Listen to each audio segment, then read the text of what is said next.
If there's something I hate more in this world than lying sacks of dingleberries, it would have to be lying sacks of delusional dingleberries.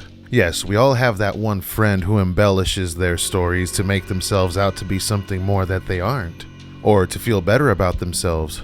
It's like a celebrity doing a cameo for you and now you guys think you're buddies. That type of stuff. Or how about delusional musicians who have the ability to record music with no musical talent whatsoever and call themselves the next Eminem? Ladies and gentlemen, I give you mega rap superstar and senior Sony marketing executive, Tony DeYoung. Who the fuck is Tony DeYoung? DJ, spin that shit. Yo, this is Tony DeYoung live, you know what I'm saying? While you get drunk with that Hennessy, and I'll leave you alone. But if you don't leave me alone, I can be a menace, B. Takashi snitch who? He ain't got a clue. Sarah Molina who? She ain't got a clue. I tried to swallow antifreeze last night, and I guess it didn't work out. Obviously, I'm here. Yes, my friends, the man who can't even stay on beat claims to be the next Eminem. Not only that, this man would make it to the Dr. Phil show spewing out his very laughable lies. Seriously, being a musician myself and writing a few songs here and there, I can tell you this man is straight trash. Like, dude, Tony, what the hell are you doing, man? For those of you who don't know who this man is, oh please, let the scotch fill you in on this delusional Dr. Phil rapper.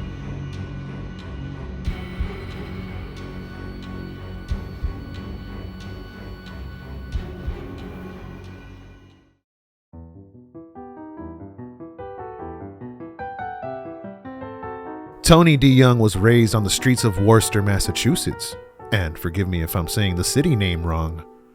And his childhood was a trying time. Much of it was spent on the street, hanging out with the wrong crowd and spiraling into drug addiction. It was on those streets, however, that he found music. At age 11, he was inspired by the song Marshall Mathers from rap legend Eminem. 2008 would be the year Tony released his first rap titled Garrett's Song, and in 2012 signed to a booking agency known as the Red Dragon, though his early success with the agency was stumped by his addiction to drugs. And all of this is according to Tony's About Me section on his website. 2015 was the start of an exciting time for Tony, opening with a marked increase in his internet fan base. Undoubtedly, the highlight of this period was his performance at the after-party for Tech Nine's Halloween Havoc concert. Tony's hard style of rap, along with his raw and honest lyrics, have earned him a loyal fan base, which resulted in the single Get Out of My Lane, Get Out My Lane, that garnered over 132,000 views on YouTube in its first month and has proven to be his most successful song yet. And I can't find the fucking song anywhere. And all of this is still according to his website. Now, of course, no one had ever heard of any of these hit singles until his somewhat popular appearance on the Dr. Phil show. However, before airing out his shit lyrics on the Dr. Phil show, Tony DeYoung would upload his tasty songs onto his YouTube channel, with the first music video posted on September 10th, 2015, with the description dedicating the song to every female Dr. Phil domestic violence who's getting abused mentally or physically right now. He'd even hashtag Gotti, La Cosa Nostra, and Gambino, New York, with an almost evenly divided like to dislike ratio. Here's a very little snippet of his music. This is it, I'm pissed. This is hell, we're in it. And if you want it, win it, gotta be willing to sin it. Not only would he claim to be the next Eminem in the video's title, he'd grab the attention of the Dr. Phil show where he appeared as a guest in November of 2017. So you have investors? Yes, I haven't signed with any investors. Well, they haven't given me any money yet. All right, here we go. What's going on with me? No, I'm not gonna sit down. Well, you sit down or leave. I don't care which. Do whatever you want.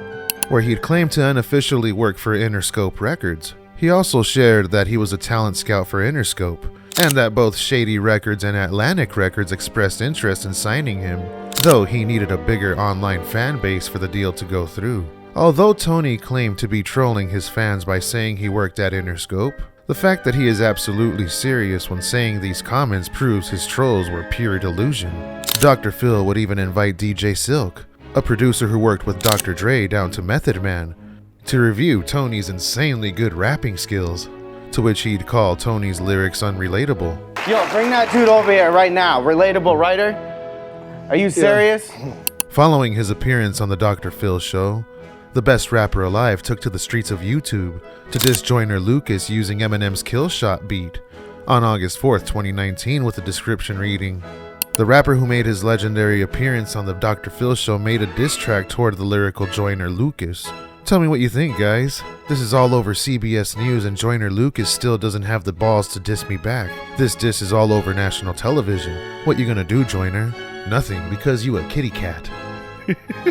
It's surprising to see that the video has more likes to dislikes, with a supporting comment section. Wow, this is bad. Of course no one believes his story about signing a deal. This is just so wrong in many ways. I understand why no one wants to offer a contract for him. This is what we get when trolls actually believe they aren't trolling. This garbage is gold. Tony even mentioned Dr. Phil in almost every title of his videos, and an incident in October would land DeYoung in the hospital for swallowing antifreeze, with his description reading, "People are jealous, people are evil, people are selfish and will backstab you in 2 seconds. I tried to off myself with antifreeze last night and I'm starting to realize girls ain't worth it." I've had an ex that I just was with, I'm not going to mention her, but she literally brought me down so much in life that I feel like I don't want to live anymore. Like, and it's mainly because of what she did.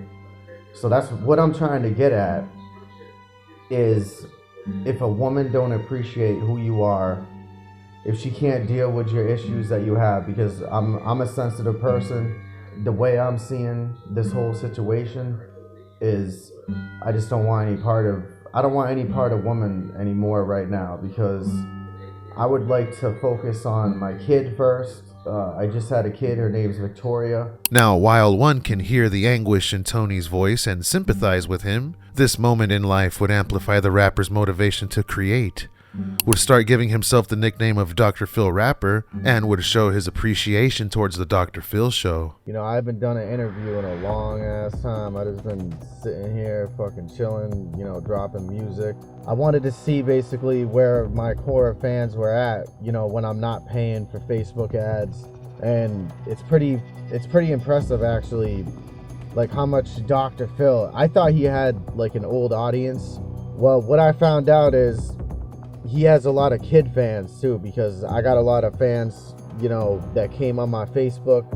They're looking at me, you know, they're looking at me on YouTube, they're looking at me on Facebook because of Dr. Phil. Oh yeah, and he'd even write a Dr. Phil diss track with someone commenting, "Imagine leaving your kids for a fake career." And with Tony DeYoung replying, "This is the first song to my debut album, Bipolar Disorder." Chapter 2. Tony's a changed man. Not? He'd even post a video boasting about how much money he made from rapping in June of 2020, with someone commenting, "When dudes count their rent money on camera." Now, this is what it looks like. You know what I'm saying? It just keeps going, you know what I'm saying? It just keeps going when you pay, you know what I'm saying? A month later, in July of 2020, the rapper would even prove he was a better freestyler than Eminem by literally covering Eminem's song. Like, straight up, he covered it.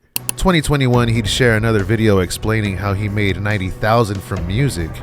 Sax. Sax. Sax. And a new music video that garnered over 140,000 views, along with very little dislikes. But let the scotch tell you, his music sounds like straight elephant doo-doo stains covered in flies on a hot summer day. He dissed Tekashi in May of 2021, like no one gives a shit about that anymore. And a year later, in May of 2022, explained who he really was. Hey everyone, I'm Tony DeYoung. I wanted to clear the air about something. You might have seen me acting a fool on national television, Dr. Phil. And you might have seen me acting a fool on Facebook and Facebook groups. But right now, I want to give you guys a chance to know the real me, the real Tony DeYoung. This is what I do for a living. I've helped countless artists get to the top when it comes to digital marketing. According to his website, TonyDYoungEntertainment.com, fuck, that's a mouthful. Tony has branded himself as a digital marketing expert, major publicist, Spotify curator, major music industry manager who welcomes all clients of any shapes and sizes, even claiming to make time for his artists while also making time for his partnered Fortune 500 companies. Oh, and his services are discreet, with the website showing the artists who have used the platform. I'm reading off my cell phone, that's why I'm looking down. His packages range from bronze to platinum, with the expensive one guaranteeing results, 24/7 support, real exchange traffic, no bots, and gaining real fans throughout all of your platforms. His last official song would be posted in April of 2023, and a freestyle a few months later in August that currently marked the delusional fate of the Dr. Phil rapper. Pain, then I'm insane, I'm the rap membrane. This is my warning shot before I blow up all these wannabe rapper spots. I can be your best friend or I can be a major blood clot.